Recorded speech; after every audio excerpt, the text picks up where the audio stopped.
ఉత్తర కన్నడలో కొండ చర్యలు విరిగిపడిన ఘటనలో మృతుల సంఖ్య 10కి చేరింది.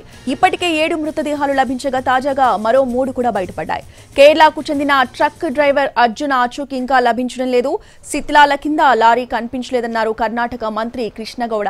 అయితే సెర్చ్ ఆపరేషన్ కొనసాగించాలా లేదా అన్నది ఆర్మీ నిర్ణయిస్తుందన్నారు. ఇప్పటికే కర్ణాటక సీఎం సిద్ధరామయ్య ఘటనా స్థలిని పరిశీలించారు. అధికారులను అడిగి వివరాలు తెలుసుకున్నారు.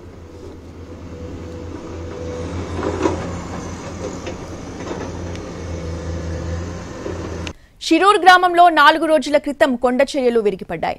500 మీటర్ల ఎత్తు నుంచి భారీ కొండ NH66 జాతీయ రహదారిపై పడిపోయింది. పక్కనే ఉన్న టీ షాప్ దగ్గర ఆగిన వాహనాలపై బండరాళ్లు, మట్టి పెళ్లలు పేరుకుపోయాయి.